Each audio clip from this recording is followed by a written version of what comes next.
Good evening, everyone. We are continuing with the book In Divine Friendship, and we have just finished the section on writing, and now we are in the section called Swami Kriyananda's Role. So we'll talk about it in just a moment. Let's pray together. Heavenly Father, Divine Mother, Friend, Beloved God, Jesus Christ, Babaji Krishna, Lahiri Mahashaya, Swami Sri Yukteswar, Beloved Master Paramhansa Yogananda, Saints of all religions, humbly we bow to all. Help us to feel your presence, to guide us and bless us and fill us with joy. Show us the way to walk in the light, to see you in all and to serve you in all. We are your children. Guide us and bless us and bring us to our eternal home in thee. Om. Peace. Amen. Let's have just a few moments of silence and then we'll start. Om. Peace. Amen. For those of you who watch these classes in real time, I'm going to be skipping next week, which is the 23rd, I think, of February. But if you're watching them just later, it won't make any difference. But just in case you do pay attention every week, we're going to skip a week. I wanted to finish a thought that I didn't get to finish last week about the symbols of all religions when I was talking about the way of belief and the way of awakening. It was a long conversation based on the Hindu way of awakening, which is one of Swami Kriyananda's books, and in one of the letters in the previous section, he was talking to someone who had criticized that book. And I was explaining all sorts of aspects about the difference between the way of belief and the way of awakening, and how the way of belief is never the place where these different spiritual traditions are going to reconcile, because the ways of belief keep it separate. Master said self-realization is the unifying principle, which is to say the way of awakening. That's when all different religious traditions come together, is when it's internal experience instead of outward beliefs. But in that context, I was talking about putting the symbols of all the religions up in our temple. And I may have mentioned that one of the reasons we thought to do it was that at Lake Shrine, which is owned and operated by Self-Realization Fellowship, and Master himself established the Lake Shrine in Southern California, there are presently the symbols of all religions there. When I mentioned that to Swami, when I was thinking of doing that in our church, he mentioned that actually Master himself had not put them there, that they were put there by one of the ministers that Master put in charge, so he knew he was doing it, but it wasn't actually Master's way of showing that. So I said to Swami, here's the problem we're trying to express. I don't know if I said all this last week or not, but if I did, forgive me. But we're trying to show that self-realization has come to unify all religions, and that all true paths that follow Sanatana Dharma are the same. But when you come into our temple, you see these specific 5 gurus on the altar. We pray to the gurus. Everything we do is as disciples to these masters. So it's very hard to get the idea that we have respect and admiration, or we understand that truth is one and that the paths to it are many, when we're so clearly dedicated to this line of gurus.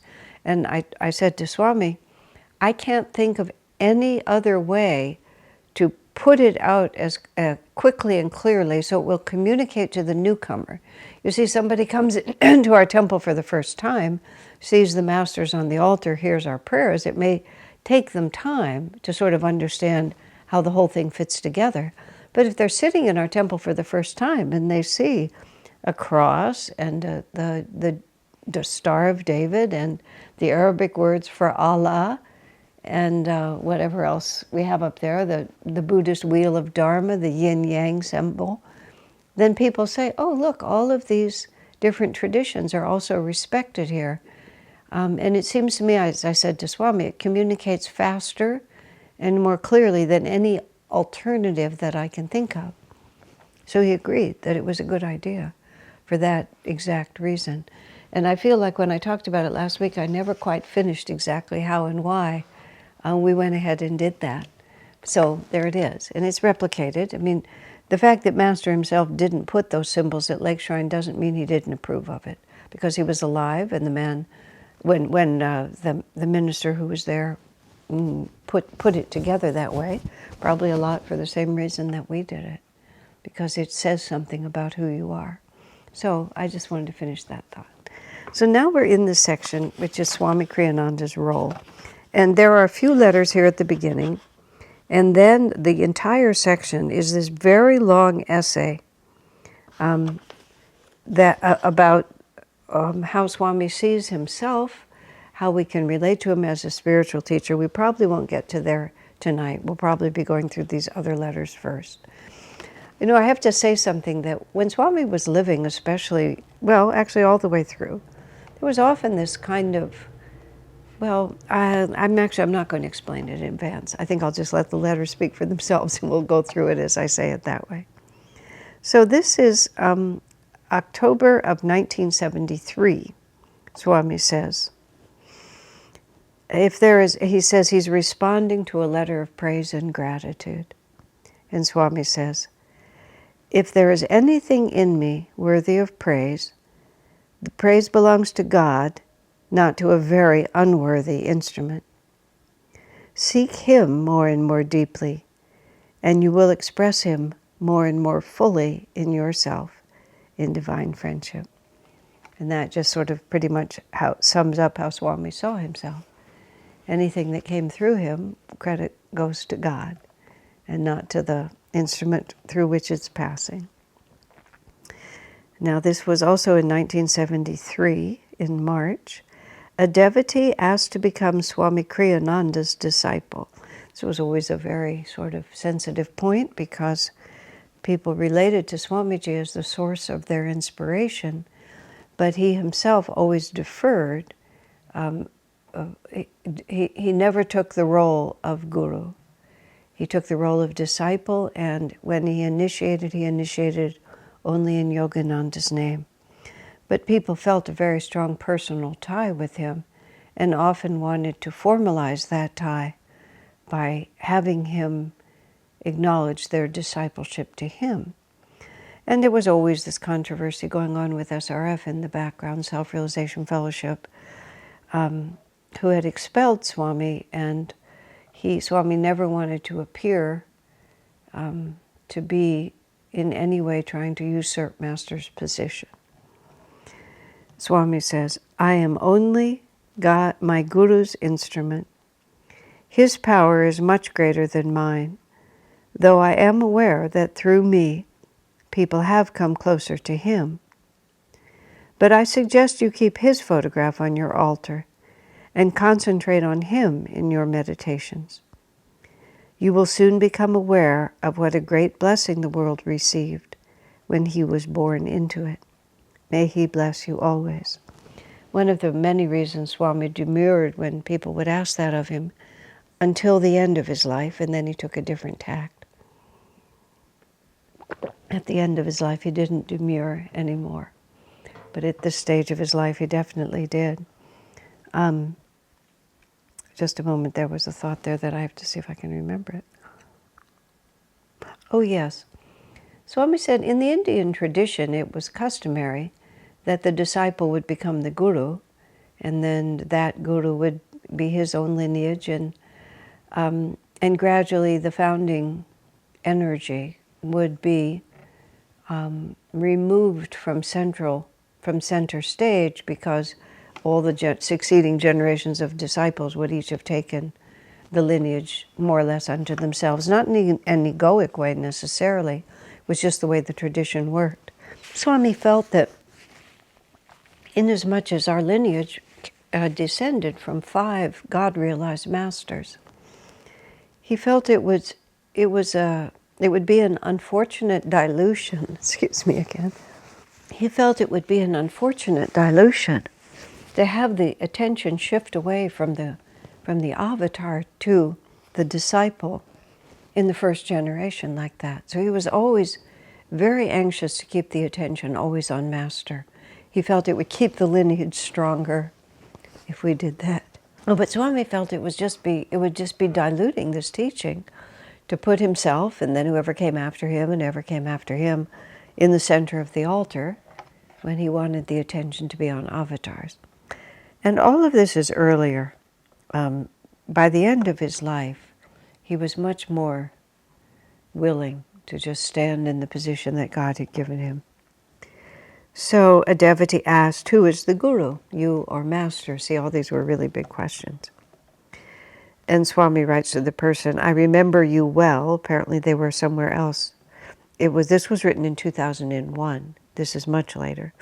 I remember you well. Thank you for writing and for sending me your email. This isn't a superficial question, and it doesn't deserve a superficial answer. It depends on several levels of perception and receptivity. So let's see what Swami says. I would say, however, that inasmuch as I am the spiritual guide of Ananda, and that inasmuch as we have, in my perception, a good rapport, Swami's talking about this devotee, you may consider me your teacher on this plane. Let's put it this way. Master is your guru, and so also are the whole line of our gurus.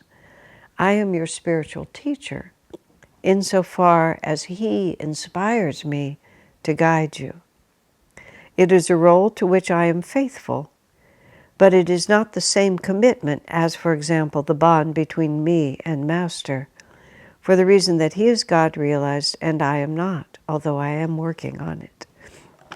So he takes the role of teacher for her insofar as there is receptivity and insofar as Master wants him to. I said to Swami once this way, I said, I feel like Master may be the king of the country, but you're the prince of the province in which I live, and he has put you in charge of it. And Swami thought, that was a good way to think about it, because Swami does have the authority, and to say, I'm not going to listen to you, I'm only going to listen to the king, when the king has put Swami in charge of the province in which I'm living, but the power of the prince comes from the king. So it's sort of like that made it work. I always felt in my own life, I never tortured myself with the vocabulary. The way it looked to me was the difference between Swami and Master was not obvious to me. The difference between me and Swami was very obvious to me. So I felt that if I listened to him and followed him, that gap would close, and then anything else I needed to know would be known. And I just left it that way. Swami then names, apparently this person lives in one of the Ananda communities.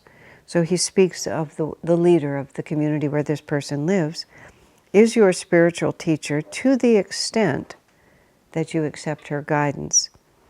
So I think that Swami's also saying something here, that this person, whether a person is your teacher, is not just a question of whether you say, this person is my teacher. It's the extent to which you listen to them. And so he says, the spiritual, the leader of your community is your teacher to the extent that you accept her guidance. If you're not willing to accept her guidance, then don't call her your teacher. It just becomes an empty words then. She's more hands-on than I can be, and is also very conscientious in her role, which she views, as I do, as a service to you, not as teaching you. So he's putting a few ideas into this devotee's mind about how they might regard her.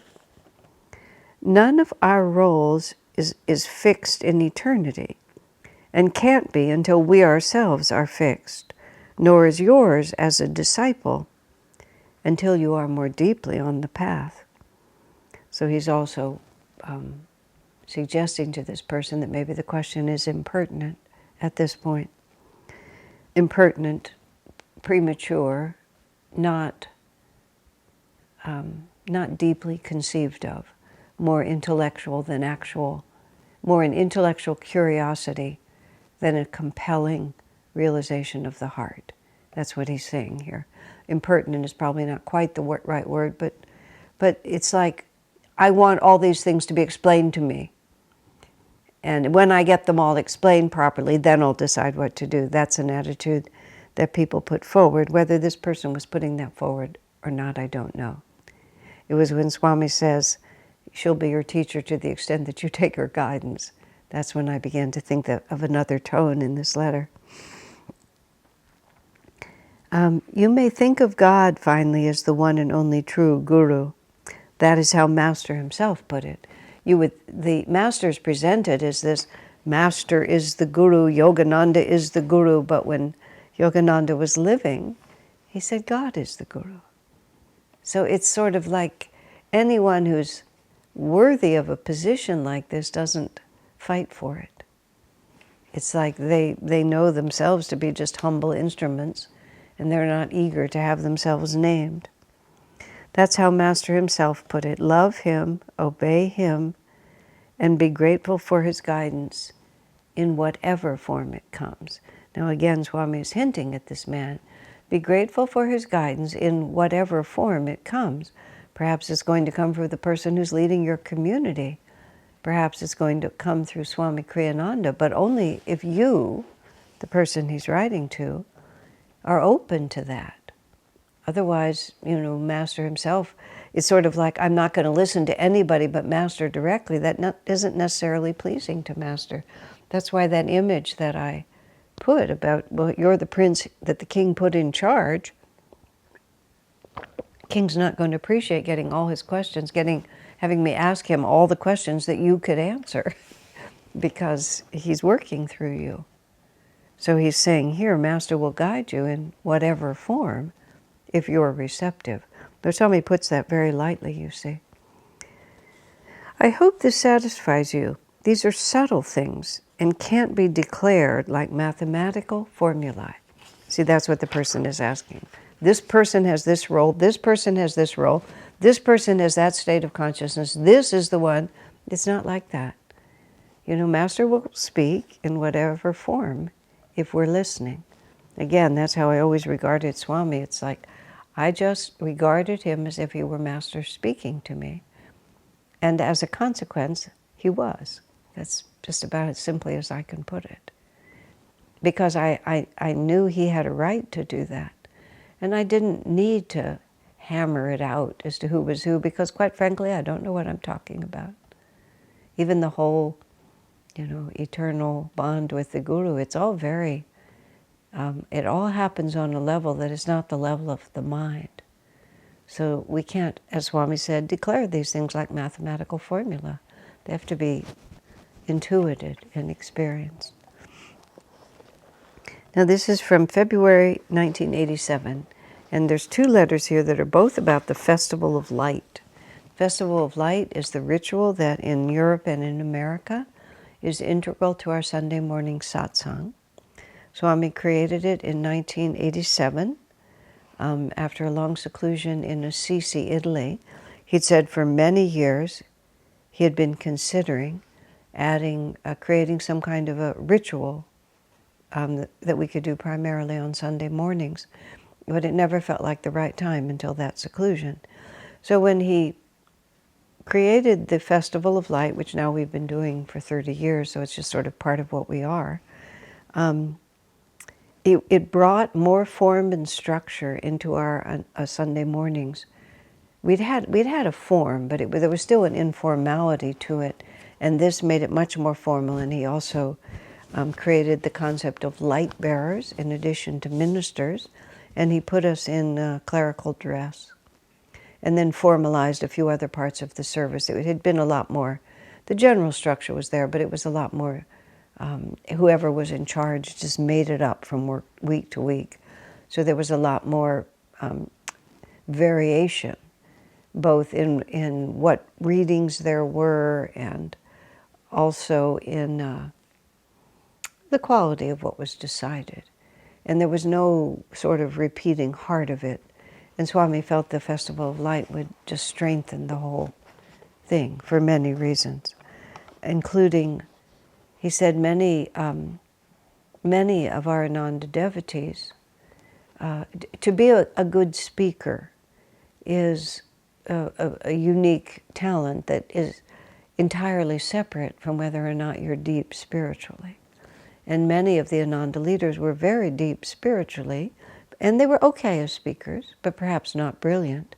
But Swami felt that having that festival, that ritual every week, would allow the true spirituality of many of the Ananda leaders to be expressed without the intervening necessity to have to also be able to give an extemporaneous speech. Ananda people overall are very good speakers, but he thought this would ensure a certain depth every week. It was oddly controversial. And actually a number of people left Ananda over the Festival of Light. They felt we were becoming an institution and they didn't want to be part of it. So there's a couple of letters here of people reacting. A devotee questioned Kriyananda's introduction of the Festival of Light into the Ananda Sunday services, urging that these decisions should be made democratically. That was his argument, that Swami didn't have a right to make a fundamental change like that without consulting the community. Swami says, I appreciate your sincerity in expressing your thoughts to me so carefully. And after all that effort, I wish I could say in reply, you've opened up new avenues of thought. Such a diplomatic. You've really gone to a lot of trouble to try to persuade me. I wished I could tell you that you actually told me something I hadn't thought of. But guess what? You didn't. But still, he says it very elegantly. Can you imagine into what confusion my life would sink were my more important decisions made on the basis of dialogue? Now, Swami's just going right at it. A lot of times what happened, especially during those early years, with Swami, it happened repeatedly. I or others, and I would also do it, I would just present to Swami as if it were divine truth, some sort of popular idea that I'd always grown up with that I had never bothered to question.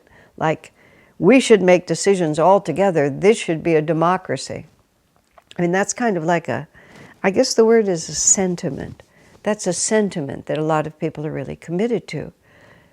But, and so we would just present that to Swami as if it were a self-evident idea countless times over the years with Swami.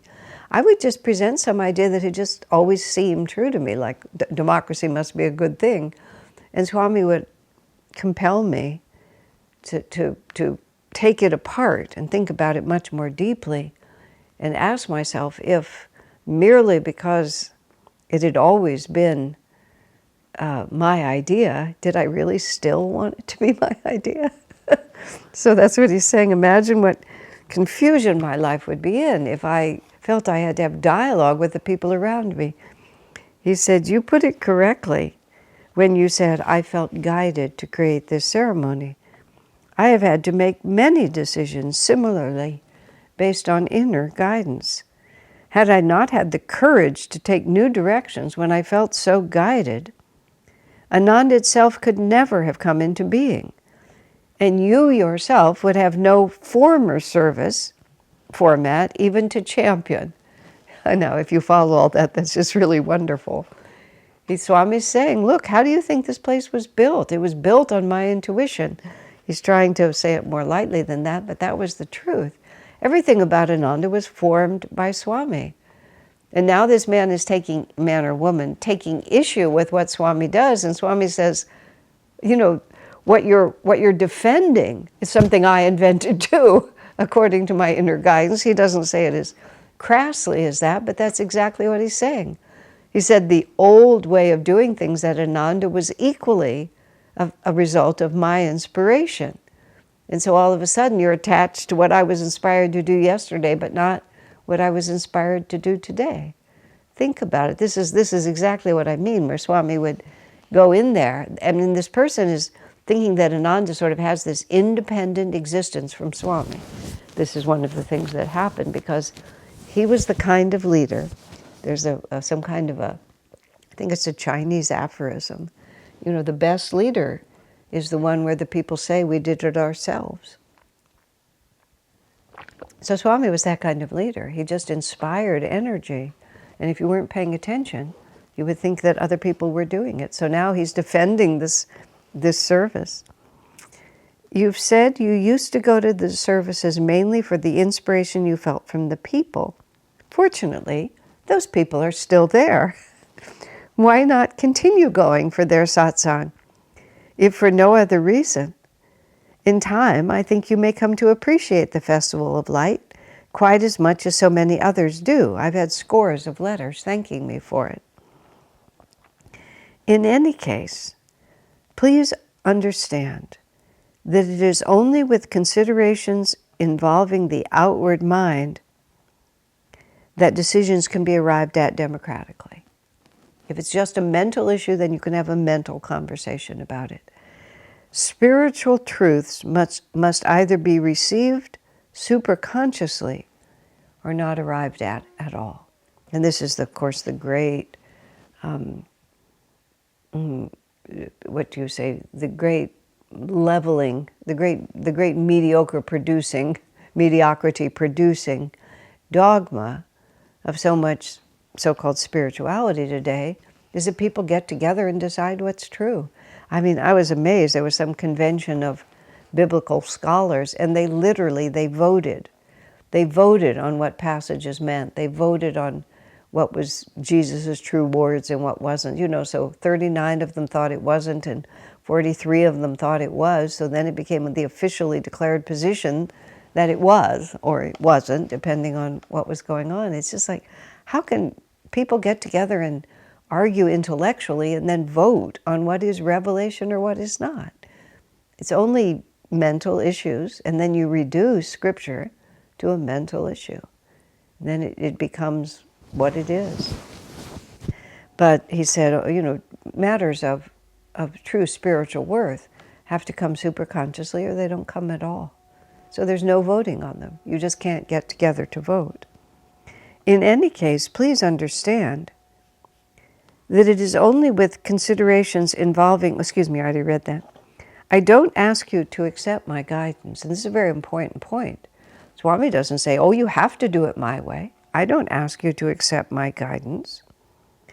But if you have felt inspired so far in your contact with Ananda, might it not mean that to some extent you have accepted that guidance already? This is what would go on at Ananda. I love Ananda. I love everything about Ananda, but I don't like Swami Kriyananda. I would say, not possible. Or they would say, I love everything about Ananda, but I just don't know Swami. I said, well, you know Swami extremely well. I mean, you just think of him as a personality. That's not really who he is. Who he is this inspiration and this presence of the gurus that flows through Ananda. If you like Ananda, you like him. If this assumption is true, why not give your doubts a vacation for a few months and see then how you feel? If later you still find that the Festival of Light grates on you, that would be the wiser time to decide what alternatives you have left, perhaps to limit your attendance at the Ananda Center to group meditations or to meditate on your own. Swami's very blunt about this. I'm not changing, he's saying.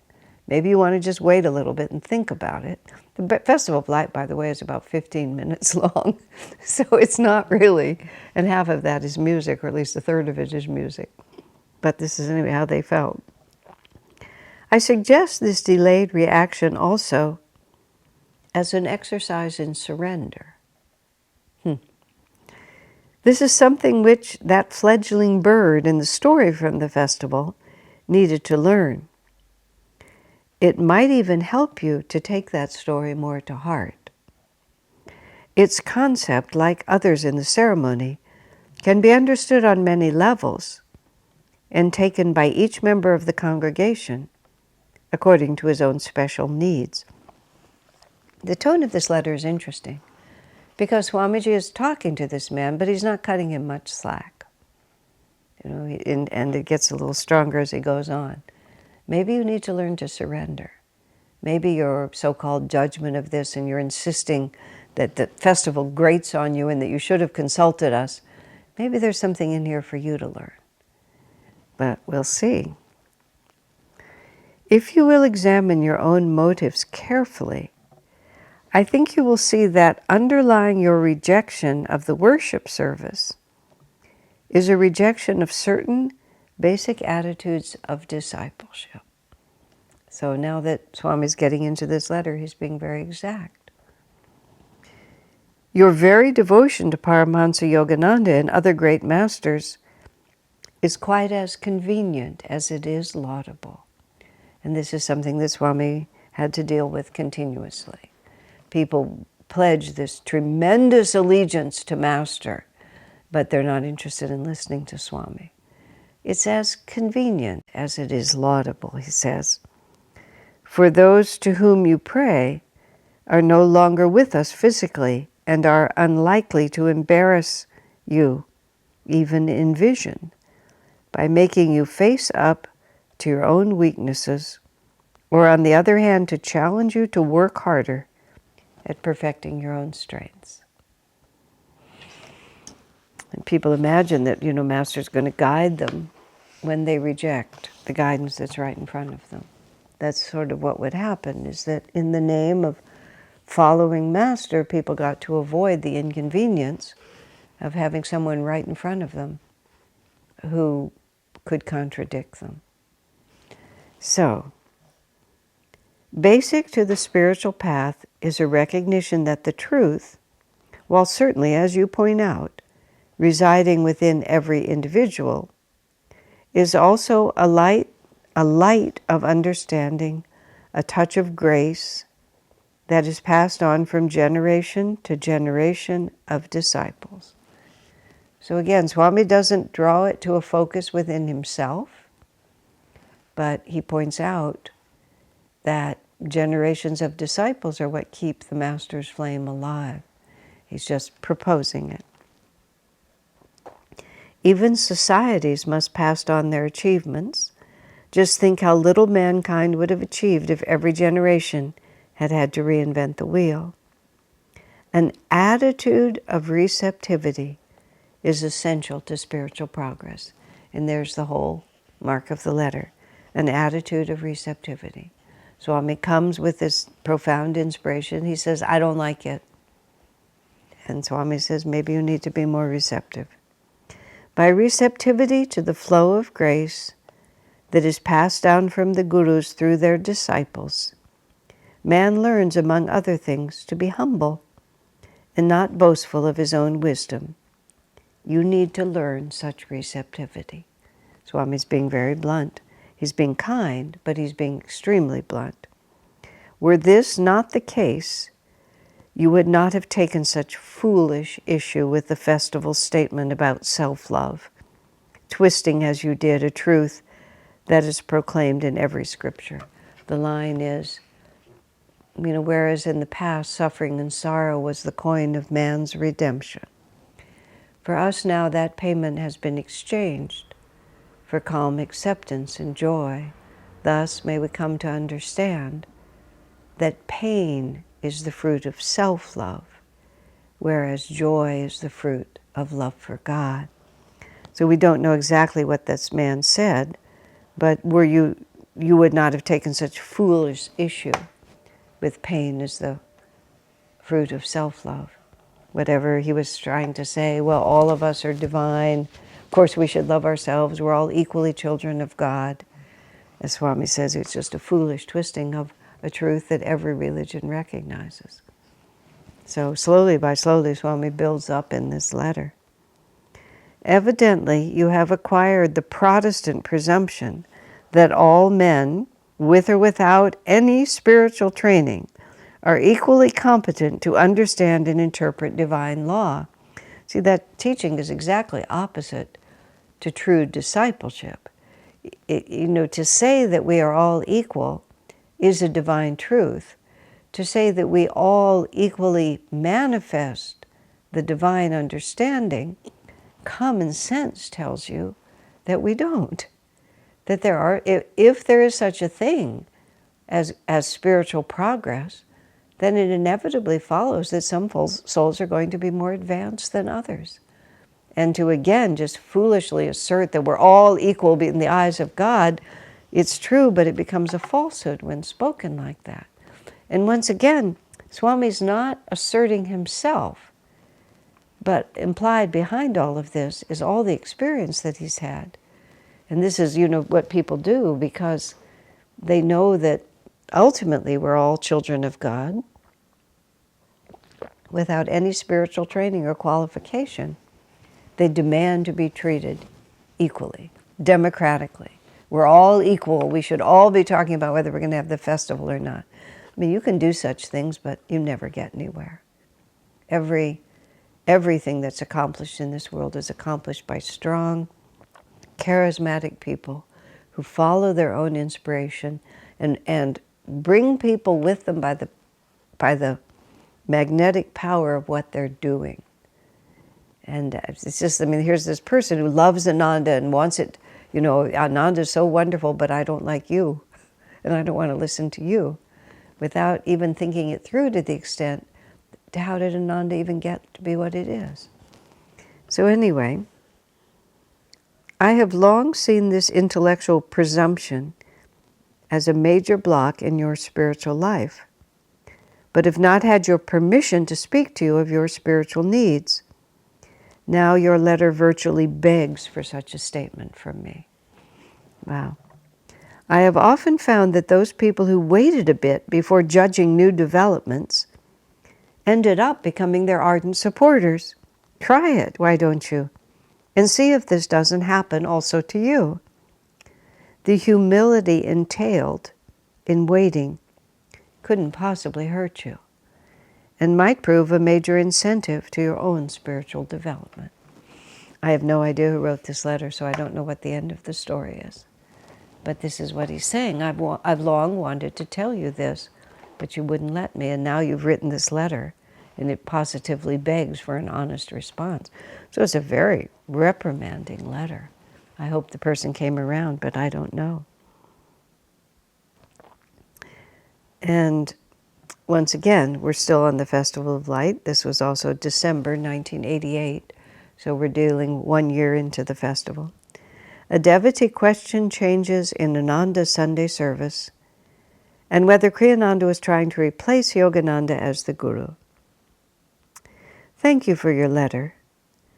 I'm pleased with your sincerity, though unsure as to how far I can satisfy your desire for an explanation. First of all, I certainly have no wish to replace Master or to be installed as the next Guru in our line of Gurus, or indeed to be considered a Guru at all, since I'm not one.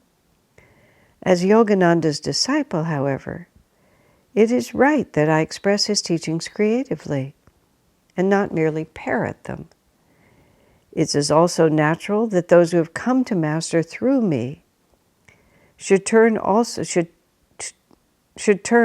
to what I have done, and not set that rigidly aside for Master's words alone. This is the whole sort of this discussion about what it means to be a disciple, and whether or not we can be instruments, whether everybody can be an instrument of Master. One of the things that Swamiji was always a balance he was trying to get us to understand. Around this, it was about 10 years after this, 10 or 12 years after this, Swami asserted his authority with much more explicitly. During this period of time, he was still underplaying his own role, is the only word I can use. But he said, those who have come to Master through me should not so rigidly turn aside what else I have to give you. See, this is Swami always was very aware of this. He said that Master told him that he would be more than a teacher, he would actually bear spiritual responsibility for people. And he took that responsibility seriously. He didn't feel that his job was just to sort of introduce you to Master and then walk away. He felt that he had an ongoing role given to him by Master, not taken up on his own. He also, especially after he was expelled from SRF in 1962, he especially rejected any effort to place upon him some external role. He felt if Master wanted him to continue in the way that Master had trained him, Swamiji wanted to be sure Swami wasn't drawing it to himself. Thus his constant repudiation. The Bible and Bhagavad Gita readings are designed for Sunday services. These are things that Swami wrote for our Sunday service. In addition to the Festival of Light, he wrote commentaries on the Bible and the Gita, which would be read at each service. We always had sort of that tradition, but it was much less formalized, much less competently expressed because it was a bit random. So when Swami refers to the Bible and the Bhagavad Gita readings as something he wrote, are designed for Sunday services in a way that Master's commentaries were not. Those readings are based on his teachings. These readings are based on his teachings and are true to them. There was never any question of substituting any commentaries for his. We never used his, and in fact never had them to use. They weren't published in 1980. They weren't published until, was it after 2000? It was after 2000 that they were published. And then this person, was sort of trying to say, we should use this is Master's writings, we should use this is Master's writings. Now he talks about the spiritual diary ought to be used, and Swami said it was never even published while Master was living. And then he just goes on with a few others. The whole thing is too much. Let me see. And then this man complained about the fact that Swami wrote a song to bless our meals instead of continually repeating the one that Master had. These are all the ways in which Swami has innovated. About that, Swami says, some people were saying it would be nice to sing the blessing, and someone once asked me if I would write a melody for the purpose. The whole thing is really no deeper than that. Both Master's blessings and the little song I wrote are based on the same passage of the Indian scriptures.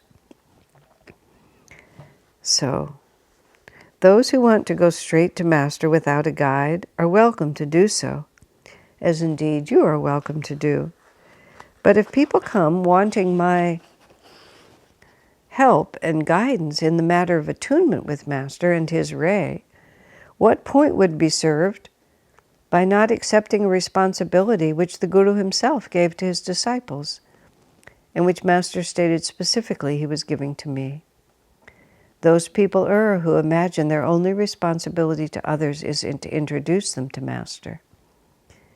You yourself must decide what you want. I only want to be of help. If help from me and Ananda is what you yourself desire. No one ever said the ceremonies are more important than meditation. The very comparison would be foolish. As to whether you feel that the ceremonies or anything else that we offer are of value to you personally, that is a matter between you, God, and Master. So what's important here is that Swami is not saying this is the only pathway. This is the way you have to do it. You won't be in tune with Master if you don't do this. He says, this is what's happening. You make up your mind. I think that perhaps you subconsciously resist the very thought of accepting guidance. At least, please consider the possibility. You might even ask yourself, would you follow Master himself if he were living? Much may depend on your answer to that question. Guidance is important to spiritual growth. I have a vague memory about this letter, but I can't know who it was. I don't think I think this person separated themselves from us. Now comes this really long, huge letter, which I'm going to start, but I have to tell you, frankly, I'm not sure I'm going to finish. Because I just don't think it makes sense anymore. These were interesting, but they're more interesting as historical documents. This is 1983. It's like almost, 50 years ago, 40 years ago. And it's sort of like, I'm dealing with this whole section and I'm just like, let me just try to find out what's bothering me. This was all so annoying when it happened. It's just like, it's not fun for me to sort of live through all of these complications that were created to a very large extent by, well, it was Swami, but it was also just the competition with SRF that was always going on. And Swami's incredible need not to offend.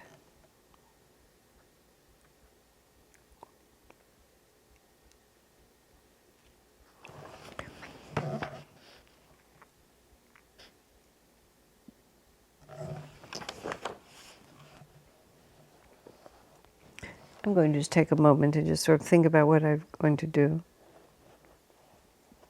I'm going to skip it. I'm just going to skip it for now. I can't get into it. I've made my own decisions about this. I have written a book about it. I've taken a position to just sort of endlessly hammer out these issues, which I said were exhausting to me at the time. Just can't do it. So, we're going to go on. This is Ananda, past, present, and future. This is January 6th, 1974.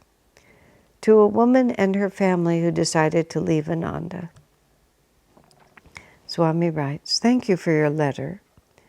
It reinforces the general impression I have always had of you, that you are good-natured, sincere, and basically fair-minded.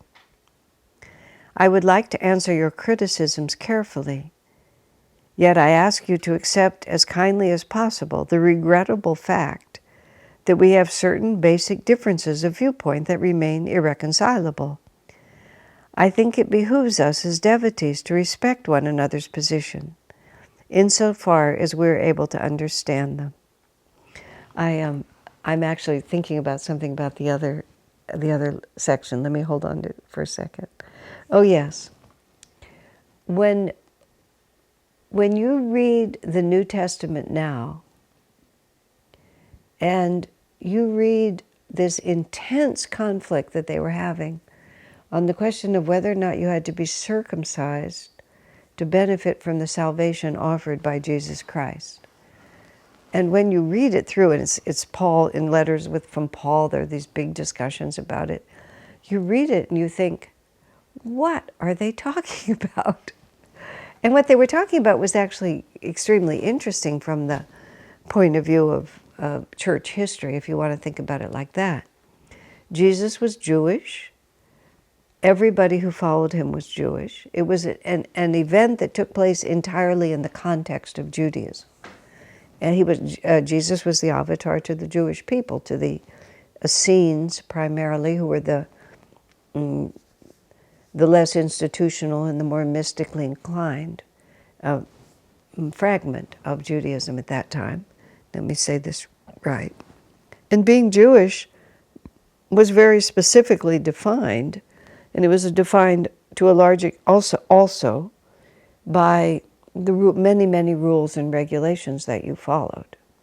And the circumcising male children, even to this day, circumcision has become a common practice for other reasons, in our society as a whole. But it was practiced at a time when no one else did by the Jews, and somehow it was part of the covenant that the Jewish people felt with God.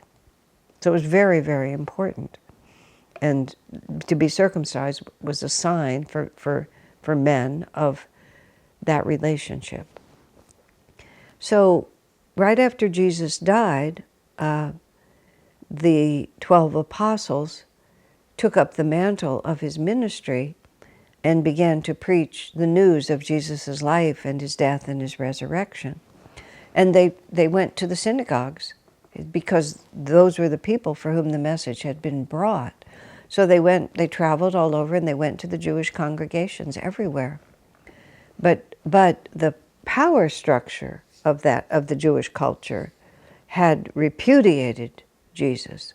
So you had this struggle between the devotion of those who had become persuaded that he was indeed the promised Messiah, and the hierarchy of the institution, the religious institution, which had made an official decision that he was not.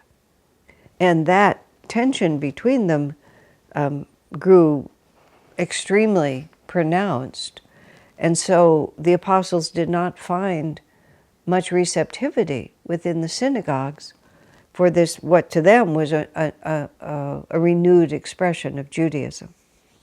So the mission field gradually dried up because the official stance against the Christians was so strong, the followers of Jesus, that they became exiled and persecuted. In fact, Paul, before he was Paul, was Saul, and he was a great persecutor of the followers of Jesus. And then he had a vision of Jesus, and then he became the greatest advocate.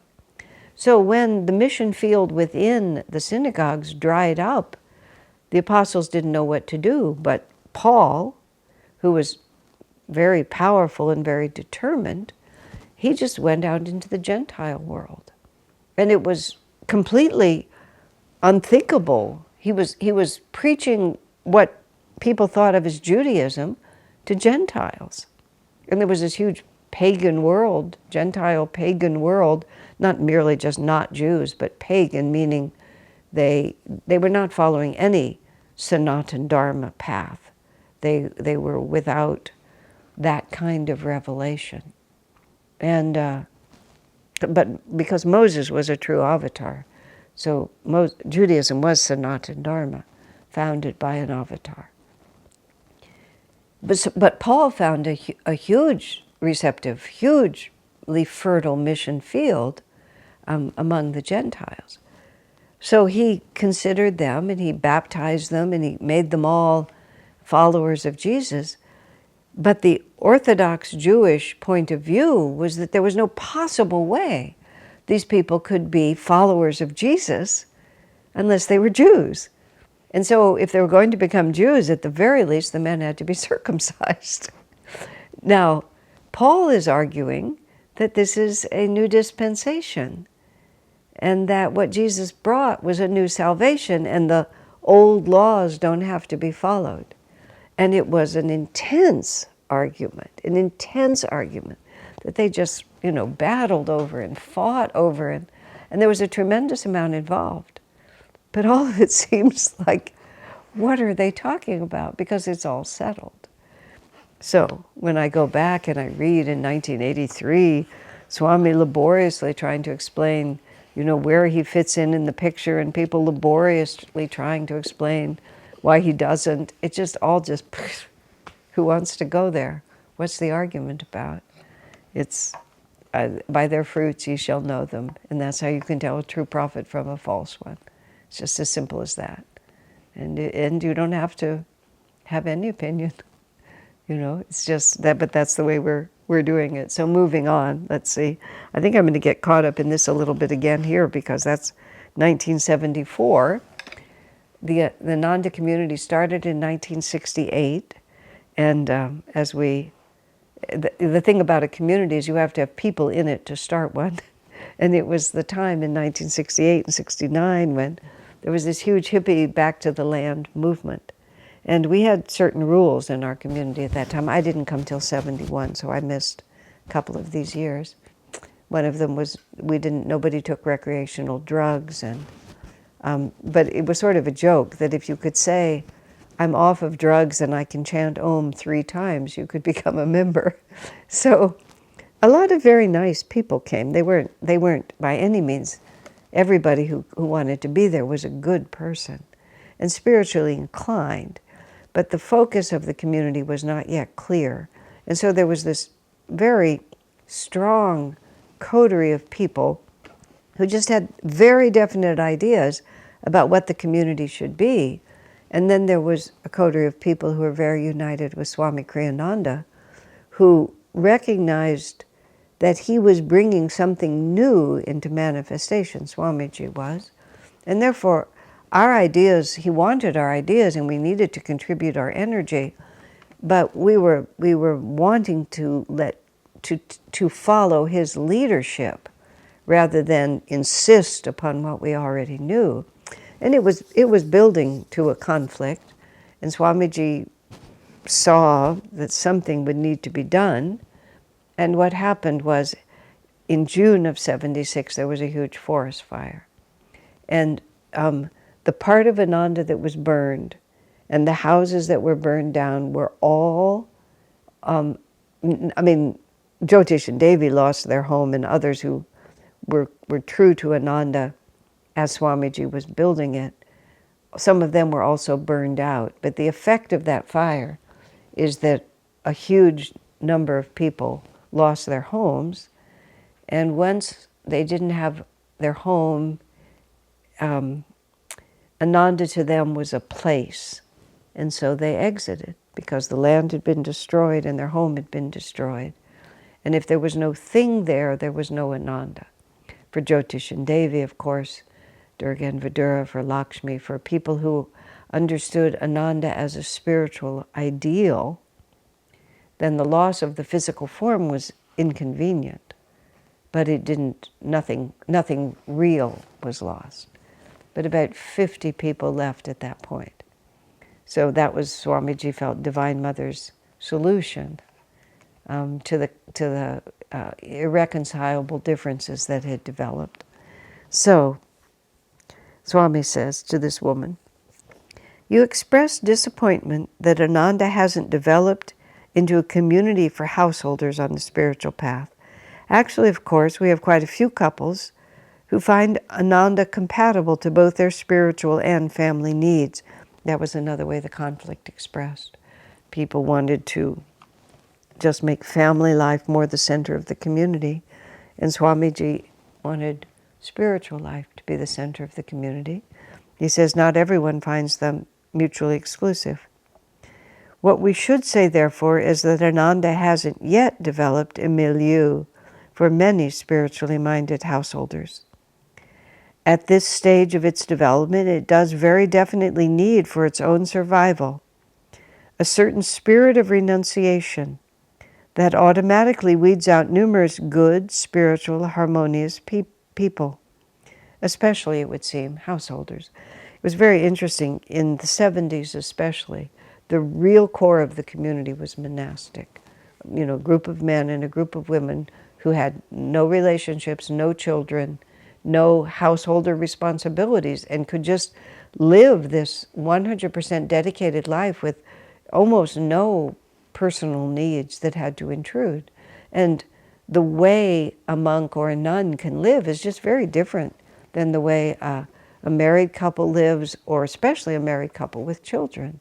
There's just a necessity to nurture those relationships and to care for those for whom you are responsible, which is an equally valid path to God. But as Swami writes, at the stage that Ananda was in, where everything was just a struggle for survival and money was so lacking and everyone had to work so hard, as Swami said, it hasn't yet developed into a place where it can support many householders.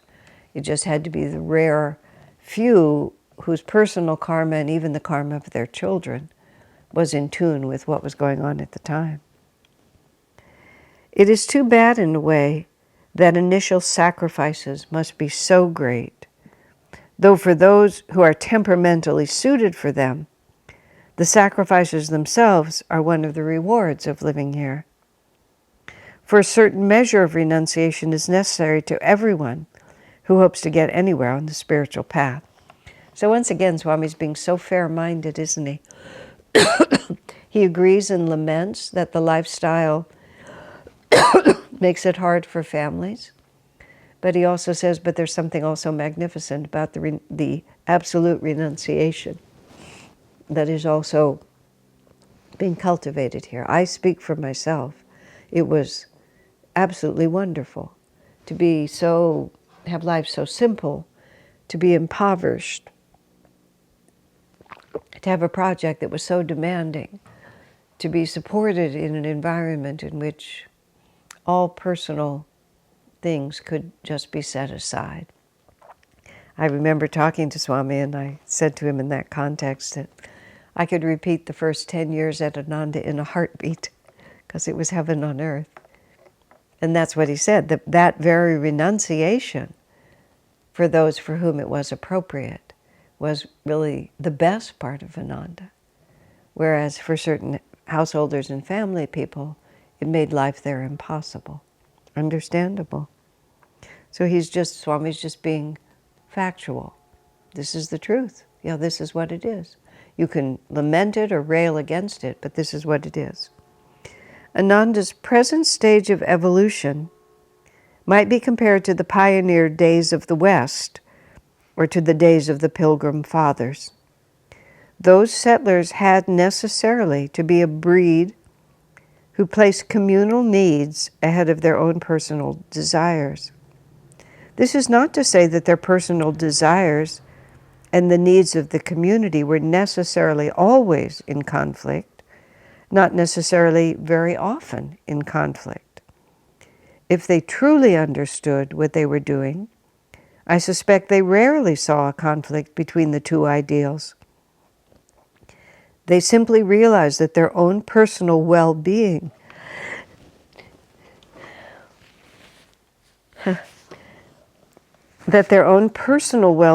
depended on that of the larger community. And that would be the pioneer spirit and the pilgrim spirit. There was just no saying, I'm going to hold back, because they couldn't survive unless they all worked together. So Swami is saying it's not that those needs were always in conflict, because they understood that there was no family life if there wasn't also community life. It is much the same in America even today, in the sense, for example, that if America were invaded, many husbands would have to go to war to defend it, and many of them would be killed. If they refused on the ground that they wanted to develop a healthy marriage, they might find, if the enemy won, that they had no marriage left to be kept healthy. So Swami's just talking about the necessary choice sometimes that has to be made between protecting the small personal unit, or even the small personal life, and sacrificing it for the sake of protecting all. I mean, think about that. These things happen. Swami's trying to say, at that stage of Ananda, there was no other way to run it. But in the early days in America, the sacrifices demanded were more frequent and generally greater. Life was less secure, and people had to cling together as a community, far more than was necessary once the land had been settled. Later on, others, families especially, came who wanted the new life without its extraordinary risks. Their consciousness was less community-oriented. But at this time, this no longer mattered, for the community no longer needed to make as many demands on their time and interests. So he's drawing the pictures of the stages of life. The first generation, everybody works physically. Second generation, the children can get piano lessons, and the third generations are doctors and professors. But the first generation just has to clear the land and plant the crops. When you're doing a pioneering work, that's how it is. We at Ananda are in the position of being not only a new community, but also part of the vanguard of a whole new social movement.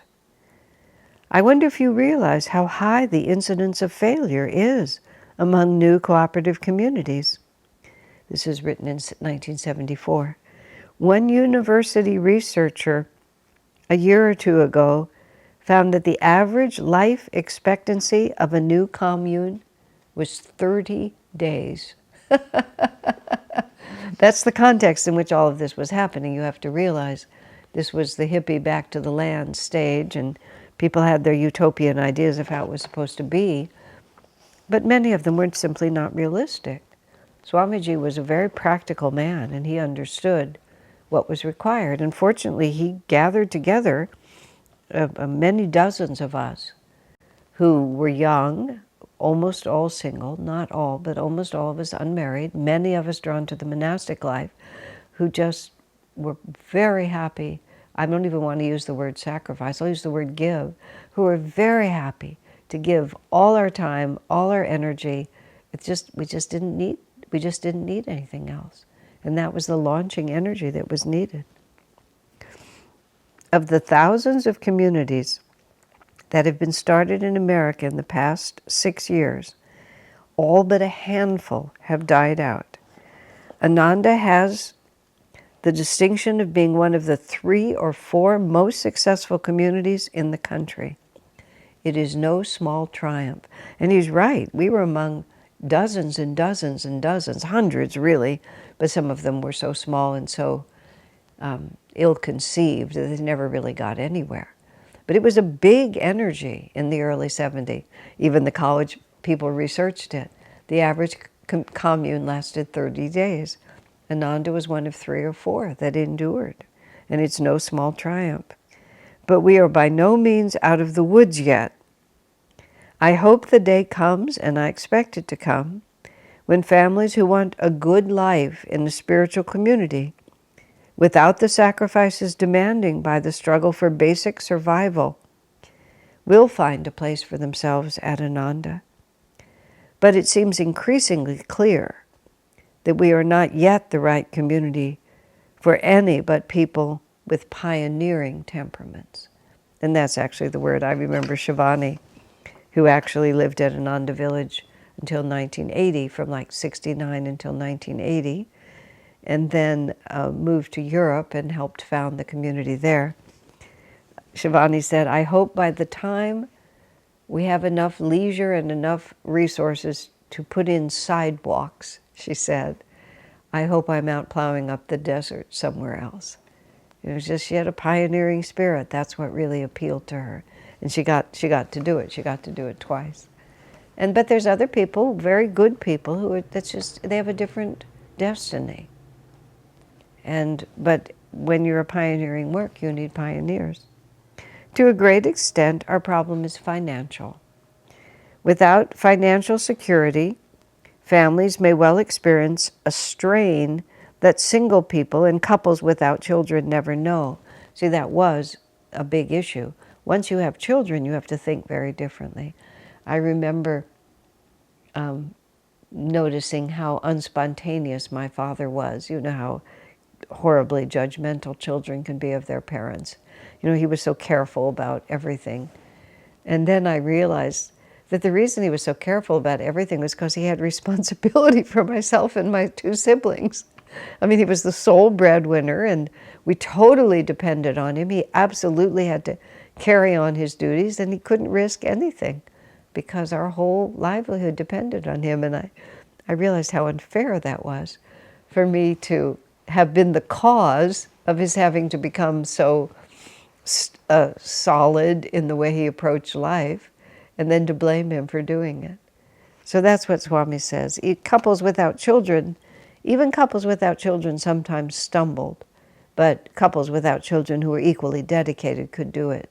But once you have children, it was tricky. It was very tricky. You needed time. You needed time, and you needed money, and you needed circumstance, and you had to provide security. I mean, it was just a different karma.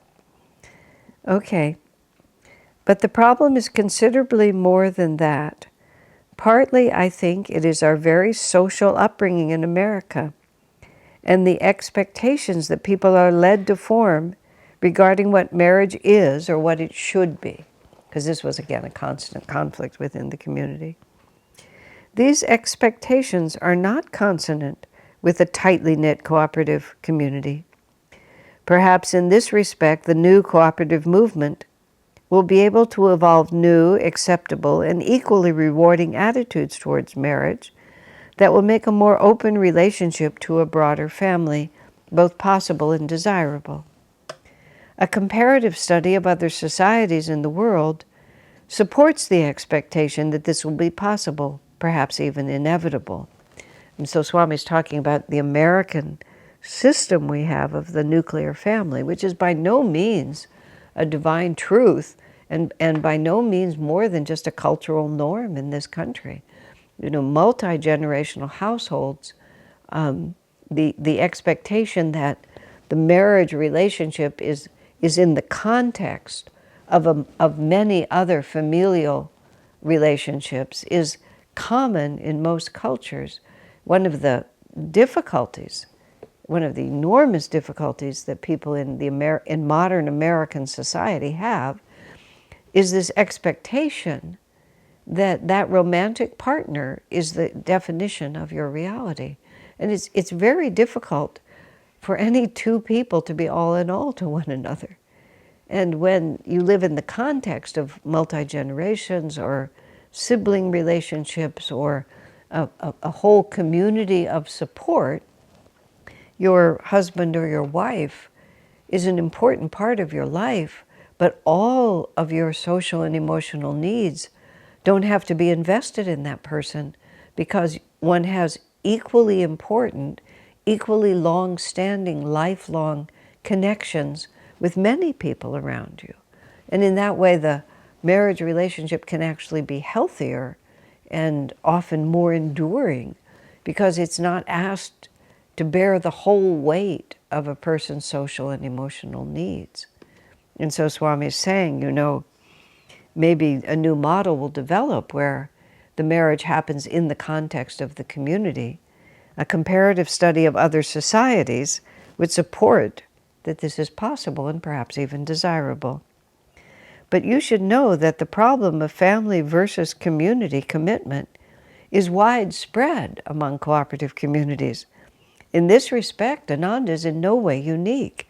Every community at our time, every intentional community at that time, was trying to figure this out. Some of them went to open marriages where they actually tried to break the unique tie between a couple by sort of everybody, you get married to everyone, and it often involved a lot of sexual licentiousness, and it did not work. Stephen Gaskin was the great proponent of that, and he started the farm in Tennessee, which is still ongoing, although its context has changed very much. But they had group marriage. He advocated group marriage, and then he de-advocated group marriage. Then he pulled back from it.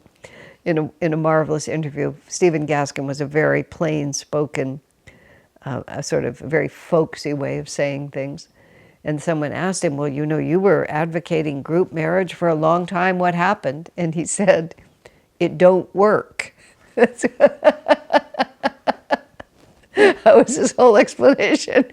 We tried it. It don't work. So yeah, people were experimenting in Israel when they were building the country in the first round, in the kibbutz, and they really needed every able-bodied man and woman to be able to plow up the field and plant the crops. They put the children in children's homes and raised them communally.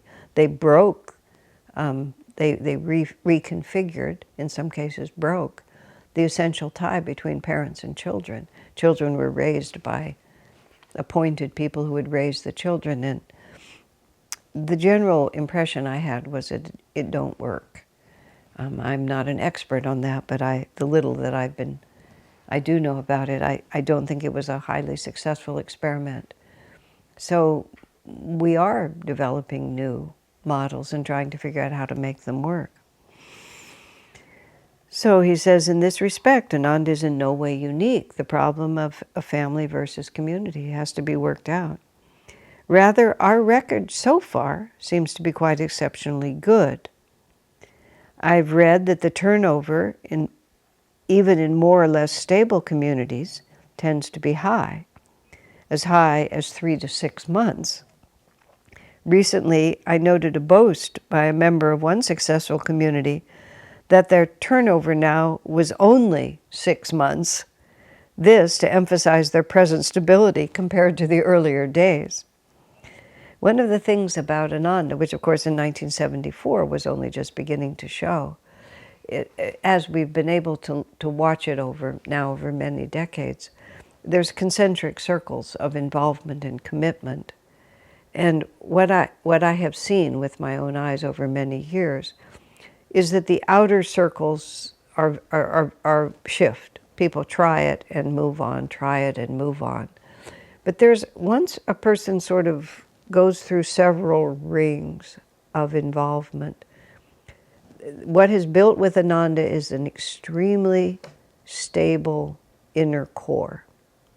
And the outside rings move a lot, but that stable core has been really phenomenal. And over years, it's just gradually expanded.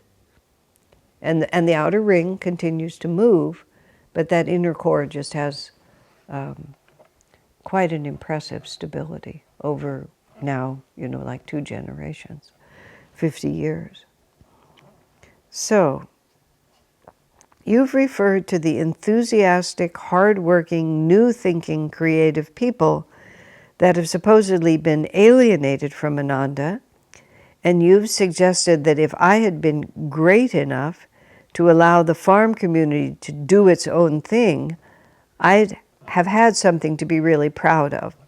This is a reference to the fact that there was a geographic division, which is what is now called the village, which that time we called it the farm.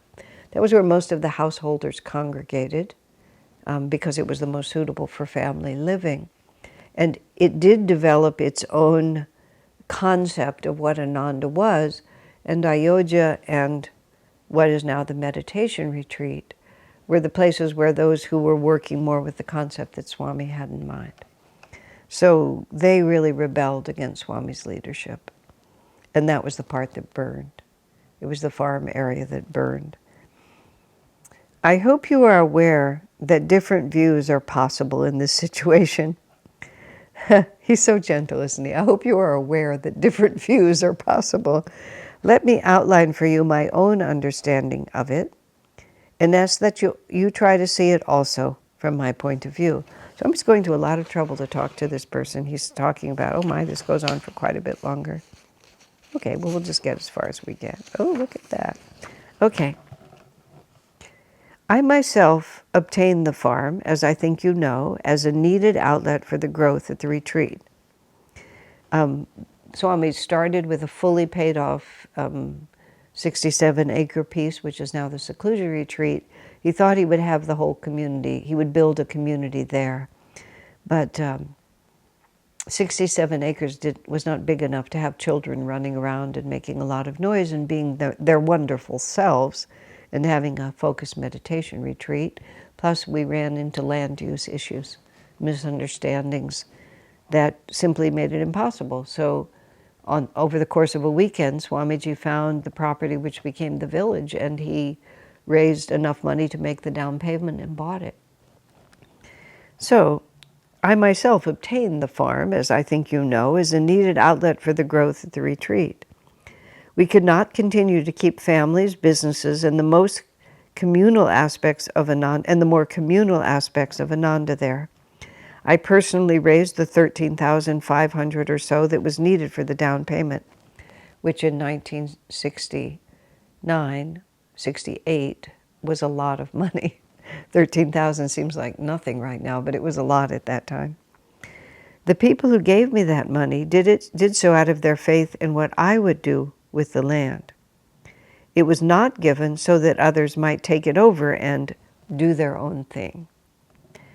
I then left Ananda to go out and work to pay the $25,000 or so that was needed for the first year's mortgage and taxes. Since then, I have, in one way or another, been responsible for a large share of the farm's financial burden. So also have the people living at the retreat, so also have those at Ayodhya. To ask that all these sacrifices be made only so that the people at the farm might do their own thing would, I think, have been asking quite a lot. The farm has never been a self-sustaining, separate enclosure from the rest of Ananda, even though some of the farm residents have elected to see it that way. Always it has been part and parcel of the community as a whole. On its own, the farm could never, not even remotely, have made it. The fact that the largest number of non-paying members have always lived at the farm. Moreover, the rest of Ananda needed the farm. Had the farm seceded from Ananda, as some of the more presumptuous members desired, we'd have simply had to find another piece of land elsewhere to fulfill the same needs for the rest of the community. If you think the sacrifices even now are too much for families, just visualize what they would have been with the people at the farm standing on their own. Paying off a $2,000 a month mortgage, Ananda farm would have lasted 3 months. Again, $2,000 was a lot of money at that time. Nitai got $25 a month for his work at the incense factory. I got paid $50 a month for the work I did for Swamiji. It paid for food and propane, and that was it. I must now give you my own view of those enthusiastic, hard-working, new-thinking, creative people you referred to. You have heard them described by certain survivors of their own group, but there are many people at Ananda who entertain very different opinions of them. I myself find it hard to recall even one major, enthusiastic, hard-working, new-thinking, creative thing that they, as a group or individually, ever did. They sat for endless hours, week after week, deliberating the pros and cons of relatively superficial issues and getting nowhere at all. It took them 2 whole years to decide to get rid of a dog who chased the deer and menaced visitors, and it belonged to no one, but had come in as a stray. Old Blue, that was the name of the dog. Swami would often comment, it took them 2 years to get rid of Old Blue.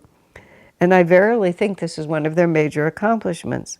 It was largely negative energy for the simple reason that it was mainly directed toward preventing various things from being done, rather than toward initiating new constructive actions.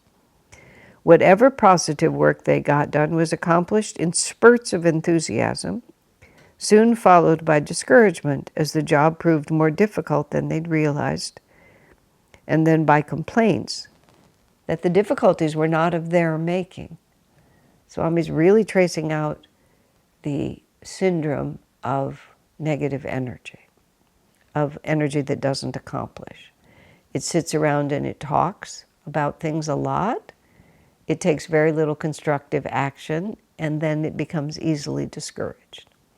It's interesting because I'm doing a morning broadcast on money magnetism, and as it happens tomorrow in that program, we're addressing exactly these very issues about how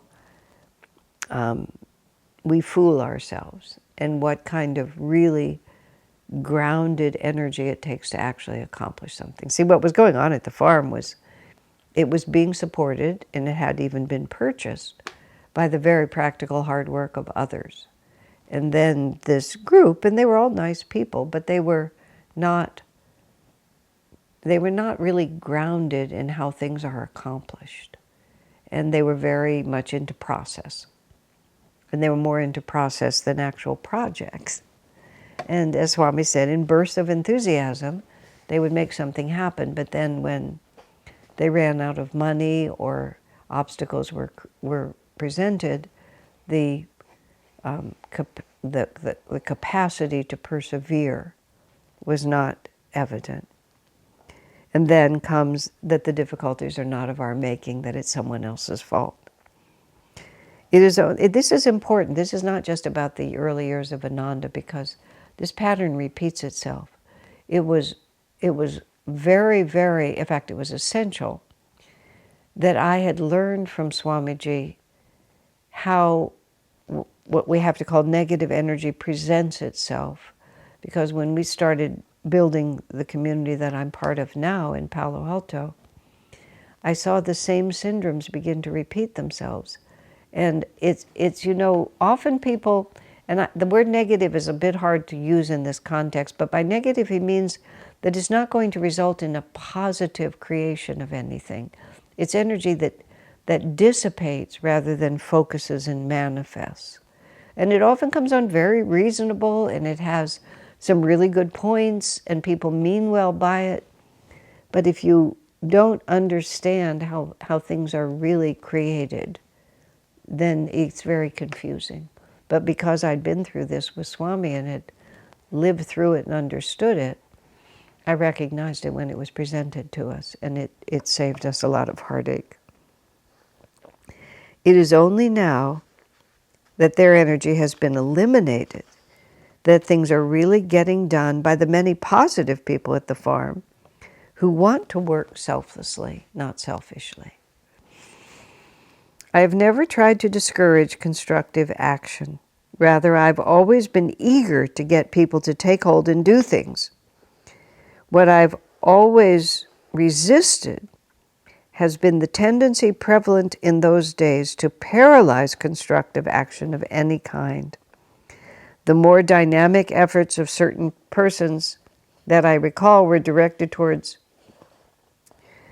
The most dynamic efforts of certain persons that I recall were directed towards removing their activities, such as they were, from under my control, a purely negative action, inasmuch as they needed only to step forward with positive ideas and positive energy to have had my support for almost anything they might have wanted to do.